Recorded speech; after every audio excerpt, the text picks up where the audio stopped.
بسم اللہ الرحمن الرحیم۔ ناظرین اکرام السلام علیکم۔ ناظرین، پچھلے 4 سال سے جو کچھ اس ملک میں ہو رہا ہے وہ اگر اس کو کمپائل کیا جائے تو میرا خیال ہے کہ حمود الرحمن کمیشن کی رپورٹ سے بھی ایک بڑی رپورٹ بن جائے گی۔ اور یہ جو ہوا ہے اس کا ٹارگٹ نواز شریف صاحب نہیں تھے، اس کا ٹارگٹ پاکستان تھا، اور اس کی بہت سی کڑیاں ہیں، سینکڑوں کڑیاں ہیں جن کی داستان جیسے کہ میں نے بتایا کہ بہت لمبی ہے۔ تو آج مریم نواز صاحبہ کی تقریر سن کر مجھے اس کمیشن رپورٹ کا جو کبھی نہ کبھی بنے گی اس کا عنوان مل گیا۔ مریم نواز صاحبہ نے کہا کہ نواز شریف کو روزانہ ڈرایا جاتا تھا کہ یہ کرو، یہ حکم مانو، وہ کرو، یہ نہ کرو، ورنہ پاناما آ جائے گا۔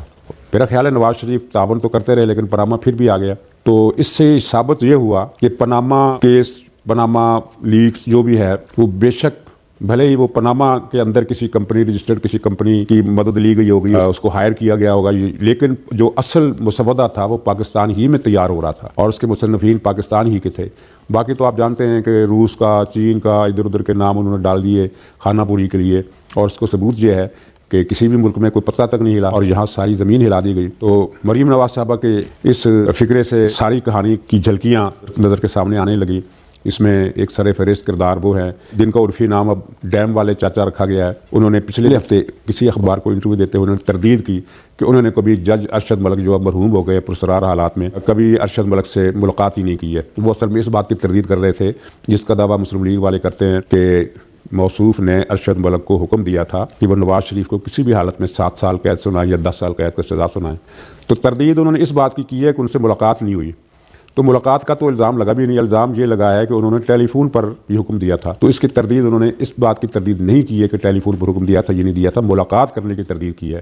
اس کا مطلب ہے کہ دال میں جو کالا ہے وہ بڑا واضح ہو گیا ہے۔ اور تردید کا جہاں تک تعلق ہے تو ایک اور تردید کا انتظار ہے۔ جسٹس قاضی فائز عیسیٰ نے اپنی ریٹ درخواست میں جو کہا ہے کہ سپریم کورٹ کے سابق چیف جسٹس آصف سعید کھوسہ ان سے استعفیٰ لینا چاہتا تھے، اور وہ جو ملاقات میں انہوں نے ریفرنس کا بتایا تو اس کا مقصد یہی تھا۔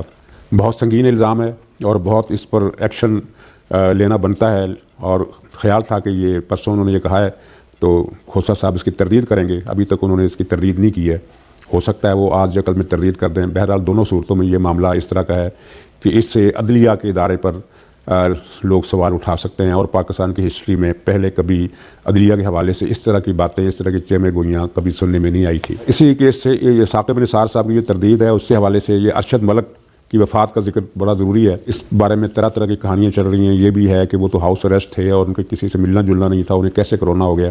چلیے اس بات کو چھوڑتے ہیں، یہ تحقیقات اگر کوئی کرے گا تو پتہ چل جائے گا۔ لیکن بعض لوگوں کو یہ خیال ہے کہ ارشد ملک کی اس طرح اچانک وفات سے مسلم لیگ کا وہ کیس کمزور ہو جائے گا جس کی سماعت ہونے والی تھی، اور جس میں ان کی وہ ویڈیو ٹیپ زہر بحث آنا تھی جس میں ارشد ملک صاحب بتا رہے ہیں کہ انہیں کس طرح بلیک میل کر کے سزا سنانے پر مجبور کیا گیا۔ تو میرا خیال ہے کہ وفات سے یہ کیس متاثر اس لیے نہیں ہو سکتا کہ ویڈیو تو موجود ہے، اور ویڈیو اصلی ہے یا نقلی اس کا انحصار اس بات پر نہیں تھا کہ ارشد ملک صاحب زندہ ہے یا نہیں ہے، وہ گواہی دیتے یا نہیں دیتے۔ اس بات کا انحصار تو اس بات پر ہے کہ فرانزک اس کا کب ہوتا ہے، اس کی تصدیق یا تکذیب کب ہوتی ہے، وہ تو نہیں ہوئی، حکومت کرا ہی نہیں رہی ہے۔ اور ہمیں پتہ ہے کہ حکومت اس بارے میں تامل کا مظاہرہ کیوں کر رہی ہے، کیونکہ ویڈیو ٹیپ اصلی ہے، اس میں کوئی گڑبڑ نہیں کی گئی، وہ جسے کہتے ہیں ٹیمپرنگ کرنا یا رد و بدل کرنا، آڈیو بدلنا، ایسا کوئی کام نہیں کیا گیا، کیونکہ برطانیہ میں یہ اس کی فرانزک ہو چکی ہے اور وہاں سے اس کو سند مل چکی ہے کہ یہ صحیح ہے۔ تو چنانچہ پاکستان میں جب بھی اس کا فرانزک ہوگا تو رزلٹ ظاہر ہے اور حکومت کو پتہ ہے کہ رزلٹ کیا آئے گا، لیکن یہ کبھی نہ کبھی رزلٹ آئے گا، اور اس وقت چاہے کسی کی بھی حکومت ہو یہ ملزم جو ہیں اس میں نامینیٹ ہوں گے، اور یہ ساری کہانی جب کھلے گی تو میرا خیال ہے کہ ہمارے اداروں کے لیے، ہمارے اداروں کی ساکھ کے لیے ایک بہت بڑا سوال پیدا ہو جائے گا۔ اور دنیا بھر میں پہلے ہی پاناما کیس کے حوالے سے جو بحث چل رہی ہے وہ پاکستان کے لیے کوئی فیوریبل کہانی نہیں ہے۔ مثلاً یہ ہے کہ پاناما کیس میں 200-250 نام تھے اور نواز شریف کا نام نہیں تھا۔ جن کے نام تھے ان میں سے کسی ایک کے خلاف بھی کارروائی نہیں ہوئی ہے، نہ حکومت نے کی ہے، نہ کسی اور ادارے نے کی ہے، نہ کسی اور پارٹی نے اسے اٹھایا ہے۔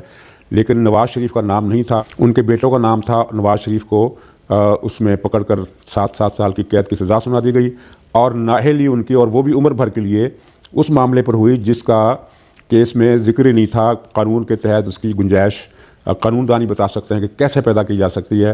انہیں اس بات پر نااہل کیا گیا کہ اقامہ میں انہیں جو تنخواہ ملنا تھی، جو تنخواہ ان سے وعدہ کیا گیا تھا کاغذات کے مطابق، وہ کوئی اتنی تنخواہ ان کو ملے گی، وہ تنخواہ انہوں نے وصول نہیں کی۔ لیکن چونکہ وہ تنخواہ وصول کر سکتے تھے اور انہوں نے اس رقم کا ذکر نہیں کیا، لہٰذا وہ نااہل ہیں۔ اسی طرح کا معاملہ مقدمات میں بھی ہم نے دیکھا کہ مقدمات میں کوئی جرم ثابت نہیں ہوا، کوئی الزام ثابت نہیں ہوا، اور پورے آپ فیصلے کی کاپی پڑھ لیں تو اس میں کہیں بھی یہ نہیں لکھا ہوا کہ فلاں الزام ثابت ہو گیا، فلاں الزام ثابت ہو گیا، بلکہ اس بات پر سزا سنائی گئی ہے کہ نواز شریف اپنے ذرائع آمدنی اور اثاثوں کی مطابقت ثابت نہیں کر سکے۔ یہ تو اسی طرح کی بات ہے کہ آپ کسی ریہڑی والے کو پکڑ لیں اور کہیں کہ کیا تمہارے پاس 5 مرلے کا مکان ہے اور تمہاری ریہڑی سے تو تم 400-500 روپے دہاڑی کے کماتے ہو، تو یہ 5 مرلے کا مکان تم نے کیسے لے لیا؟ ثابت کرو کہ یہ تمہارے اثاثے جو ہیں اس آمدنی کے مطابق ہے، ورنہ منی ٹریل دو، تو وہ نہیں دے سکے گا۔ تو نواز شریف 50 سال کے عرصے میں جو پھیلی ہوئی ان کی صنعتی امپائر ہے، اس کا وہ منی ٹریل کہاں سے دے، کاغذات کہاں سے دے؟ تو یہ ایک پوری داستان جو ہے وہ بنتی ہے۔ اس میں پھر یہ فائز عیسیٰ صاحب داخل ہوتے ہیں۔ فائز عیسیٰ کا کیس، ایک دلچسپ بات اس میں یہ ہے کہ جب یہ کیس بنایا گیا تھا تو اس کے مصنفین کا یہ خیال نہیں تھا بلکہ یقین تھا کہ یہ چند دنوں کی بات ہے اور فائز عیسیٰ سے نجات مل جائے گی۔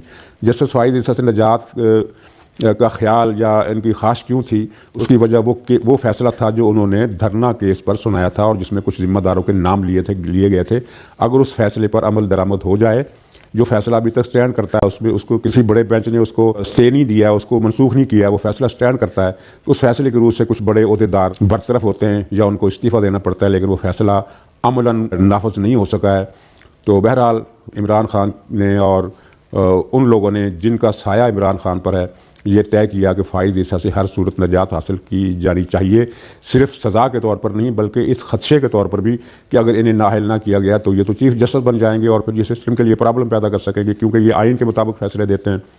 چنانچہ انہوں نے یہ ریفرنس بنایا جس میں غلطیاں تھیں، جس میں 2 ججوں کے مطابق بدنیتی کا عنصر بھی شامل تھا، اور یقین تھا ان سب لوگوں کو، جس کا اظہار نہ صرف وفاقی وزیر کرتے رہے بلکہ حکومت کے حامی جو دانشور ہے اپنی ٹی وی چینلز میں اور اپنے کالموں میں یہ یقین دلاتے رہے اور یقین ظاہر کرتے رہے کہ یہ چند دنوں کی بات ہے، فائز عیسیٰ صاحب فارغ ہو جائیں گے۔ لیکن آپ دیکھیے کہ جہاں قدرت مداخلت کرتی ہے وہاں پھر کیسے کیسے اسباب پیدا ہو جاتے ہیں۔ ایک طرف تو وکلاء تنظیموں نے مزاحمت دکھائی، دوسری طرف عوامی رد عمل آیا، تیسری طرف انٹرنیشنل سطح پر جو تبصرے ہوئے ان سب نے ان کو ہراساں کر دیا، اور پھر عدلیہ نے اس کیس کو سنا اور وہ ریفرنس خارج کیا۔ اگرچہ ریفرنس خارج ہونے کے بعد جو ہونا چاہیے تھا، یعنی صدر صاحب کو استعفیٰ دینا چاہیے تھا، وزیر قانون کو استعفیٰ دینا چاہیے تھا، وہ تو نہیں ہوا، لیکن حکومت کو ایک بہت بڑی شکست کھانی پڑی، اور جسٹس فائز عیسیٰ اب بھی اپنی جگہ پر موجود ہیں۔ جو سیانے لوگ ہیں قانون دان برادری کے، وہ یہ کہتے ہیں کہ جسٹس صاحب کو برطرف کرنا آسان نہیں ہے حکومت کے لیے، حکومت کی جو خام خیالی ہے وہ اس پر ثابت ہو چکی ہے، اور خبر تو یہ بھی ہے کہ حکومت نے تقریباً ہاتھ اس کیس سے اٹھا لیے ہیں۔ اب دیکھیے آگے کیا ہوتا ہے۔ بہرحال یہ قدرت کا ایک انتقام ہے، جو یا قدرت نے کہیں بریک لگائی ہے عمران خان کے عزائم کے راستے میں، ورنہ وہ تو جس طرح آپ نے سنا کل پرسوں انہوں نے کہا کہ ہم اب کرپٹ افسروں کو، غلط کام کرنے والے افسروں کو تبدیل نہیں کریں گے، انہیں سسپینڈ نہیں کریں گے بلکہ انہیں برطرف کریں گے۔ اس کا مطلب صاف ظاہر ہے کہ وہ تمام بیوروکریسی کو پارٹی کا غلام بنانا چاہتے ہیں، اور جو پارٹی کے یا وزیر اعظم صاحب کے احکامات نہیں مانیں گے، ان کی مرضی پر نہیں چلیں گے، ان پر کرپشن کا مقدمہ بنا کر ان کو برطرف کر دیا جائے گا۔ یہ قانون بنتا ہے یا نہیں بنتا یہ تو ابھی دیکھنے کی بات ہے، لیکن ارادے تو واضح ہو گئے ہیں۔ اس سلسلے میں ایک دلچسپ بات یہ ہے کہ جب ملتان کا جلسہ ہو رہا تھا تو گورنمنٹ نے کچھ پولیس افسروں سے کہا کہ جی جلسہ کسی صورت کسی قیمت نہیں ہونا چاہیے، آپ مظاہرین کے خلاف یہ کریں اور وہ کریں۔ کچھ اس میں ایسے اقدامات تھے جو پولیس والے کرنے سے ڈر رہے تھے۔ انہوں نے پولیس افسروں نے کہا کہ جناب یہ اقدامات تو ہم تب لیں گے جب آپ ہمیں لکھ کر آرڈر کریں، یہ زبانی ہدایت پر یہ ہم کام یہ رسک نہیں لے سکتے۔ تو اس پر وہ حکومت پیچھے ہٹ گئی، چنانچہ پولیس نے وہاں کارروائیاں اس طرح نہیں کی جس طرح گورنمنٹ چاہتی تھی، اور ملتان کا جلسہ ہو گیا۔ تو میرا خیال ہے کہ یہ ملتان کا جلسہ جو ہے وہ بیک گراؤنڈ بنا ہے، اسی کے پس منظر میں وزیر اعظم نے یہ فیصلہ کیا کہ ایسی قانون سازی کی جائے جس میں افسر جو ہے وہ تعاون کرنے پر لازمی تیار ہوں، اور مجھے لگتا ہے کہ وزیر اعظم صاحب کا یہ ارادہ بھی تشنج تکمیل رہ جائے گا، یہ بھی اتنا آسان کام نہیں ہے، اس کی مزاحمت ہوگی۔ نواز شریف صاحب نے جو تقریر کی اس میں انہوں نے ایک فقرہ کہا جو شاید میڈیا اس پر اتنی زیادہ توجہ نہ دے سکے، کیونکہ بظاہر وہ فقرہ روٹین کا لگتا ہے، حالانکہ وہ روٹین کا فقرہ نہیں ہے، وہی فقرہ ہے جو آنے والے حالات کا عنوان ہے۔ انہوں نے کہا کہ ہمیں اب یہ عہد کرنا ہے کہ جو ماضی کے 73 سال ہیں وہ واپس نہ آئیں۔ تو جناب یہ ساری جدوجہد اسی بات پر ہو رہی ہے، اور حالات نے جو کروٹیں لی ہیں وہ اس کا عنوان بھی یہی ہے کہ جو 73 سالہ شکنجہ اس ملک پر کسا ہوا ہے اس کو ختم کرنا ہے، اور وہ حالات نہیں پلٹیں گے۔ یہ کوئی انقلاب فرانس یا انقلاب روس کی بات نہیں ہے، یہ ایک سیدھی سادی بات ہے کہ جس ملک میں آئین کی حکمرانی قائم ہو جائے وہاں پھر جمہوریت مضبوط ہوتی ہے۔ اور ہمارے سامنے بنگلہ دیش کی مثال ہے، جہاں انہوں نے آمریت کو شکست دی اور آئین کو مضبوط کیا. وہاں ایک مضبوط اور مستحکم جمہوریت 15 سال سے قائم ہے, اور 15 سال میں بنگلہ دیش نے اتنی ترقی کی ہے کہ پاکستانیوں کو شرمسار کر دیا ہے. ان کی جی ڈی پی پاکستان سے زیادہ ہے, ان کی فیکس آمدنی پاکستان سے زیادہ ہے, ان میں خطر غربت سے نیچے زندگی گزارنے والوں کی تعداد اب برائے نام رہ گئی ہے, اور وہاں خواتین ہوں یا مرد بے روزگاری کا کوئی وہاں تصور ہی نہیں رہا, اور اس کے دفاع کو بھی کوئی خطرہ نہیں ہے. اگرچہ ان کی فوج بہت چھوٹی ہے, ان کے پاس اتنی بڑی بڑی توپی بھی نہیں ہے, ایٹم بم بھی نہیں ہے, لیکن وہ بالکل کانفیڈنٹ ہے کہ ہمارے ملک کی طرف کوئی میلی آنکھ سے نہیں دیکھ سکتا. اس کی وجہ یہ ہے کہ جب عوام جاگ رہے ہوں اور ملک کے دفاع کے لیے تیار ہوں اور محبت کرتے ہوں, تو پھر بہت بڑی ساز و سامان اور لاء و لشکر کی ضرورت نہیں رہتی.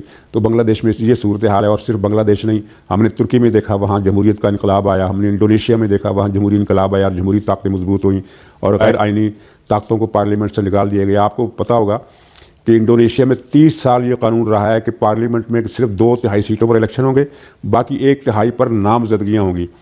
چنانچہ ان نامزدگیوں کی بدولت سیاستدان جو تھے وہ 3 دھڑوں میں بٹے رہتے تھے, اور حکومت کرنے کا جو مزہ تھا وہ ان 1/3 نامزد افراد کی نصیب میں تھا. تو وہ قانون بھی ختم کر دیا. ہمارے دیکھتے دیکھتے 4 ملکوں میں جمہوریت آئی ہے. اگر وہاں آ سکتی ہے کوئی بہت بڑی خونی جدوجہد کے بغیر پرامن طریقے سے عوامی دباؤ کے ذریعے سے, تو پاکستان میں ایسا کیوں نہیں ہو سکتا؟ پاکستان میں ایسا ہوگا. ایسا ہونے کے امکانات پیدا قدرت نے کر دیے ہیں, حالات اس کنارے پر آ گئے ہیں. اور ایک بہت اہم وجہ, سب سے بڑی وجہ تو میں یہ نہیں کہوں گا, لیکن ایک بہت اہم وجہ یہ بھی ہے, خطے کے جو سیاسی اور جغرافیائی حالات ہیں جن میں امریکہ ہم سے ہر دور میں کچھ نہ کچھ خدمت لیتا رہا ہے, اور اس خدمت کے بدلے میں یہاں کی بیوروکریسی کو اس نے اجازت دے رکھی تھی کہ آپ اس ملک کے اندر جو چاہے کرو, جس کو پھانسی دو, جس کو چاہے گولی مار دو, جس کو چاہے جیل میں ڈال دو. تو وہ حالات بدل گئے. اب نئے حالات میں پاکستان کے پاس ویسی خدمات انجام دینے کا کوئی موقع نہیں رہا ہے, اگرچہ ہماری ضرورت اب بھی ہے امریکہ کو, لیکن اس طرح کی نہیں ہے. اور پھر یہ بھی ایک خوش کن شگون ہے کہ امریکہ میں ڈیموکریٹک پارٹی برسرکردار آ گئی ہے, جو بہرحال عام ریتوں کو اس طرح لاڑ پیار نہیں کرتی جس طرح ریپبلکن کرتے ہیں. تو یہ ساری چیزیں مل گئی ہیں, عوامل اکٹھے ہو گئے ہیں, اور یہی وجہ ہے کہ پیپلز پارٹی نے بھی دیکھ لیا ہے کہ لوہا گرم ہے, چوٹ لگانے کی دیر ہے. تو جس چوٹ کو لگانے سے وہ اب تک تحمل کرتی رہی, ہچکچاہٹ کا مظاہرہ کرتی رہی, اور مسلم لیگ نون کو بھی مشورہ دیتی رہی کہ صحت چلو, دھیان سے چلو, حکمت سے چلو, مصالحت سے چلو. تو اب پیپلز پارٹی بھی اسی راہ پر آ گئی جس پر مسلم لیگ نون تھی, اور اس میں مسلم لیگ نون کا اتنا زیادہ کمال نہیں ہے جتنا حالات کے الٹ پھیر کا ہے. تو آنے والے عرصے میں کچھ فیصلہ کن معاملات ہم دیکھیں گے, جس کے بعد انشاءاللہ تعالیٰ, اور ہمیں خدا سے امید رکھنی چاہیے, دعا بھی کرنی چاہیے کہ بالکل پاکستان بھی اسی طرح ایک جمہوری ملک بن جائے جس طرح ہمارے سامنے, ہمارے آنکھوں کے سامنے بنگلہ دیش بنا ہے, جس طرح انڈونیشیا بنا ہے, جس طرح ترکی بنا ہے. تو چوتھا ملک پاکستان ہو جس میں جمہوریت بحال ہو, آئین کی حکمرانی بحال ہو.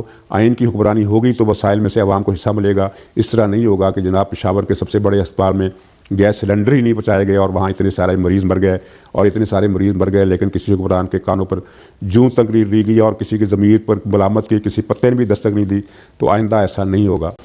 تو ناظرین, اسی بات پر گفتگو کو ختم کرتے ہوئے آپ سے اجازت چاہتا ہوں. خدا حافظ.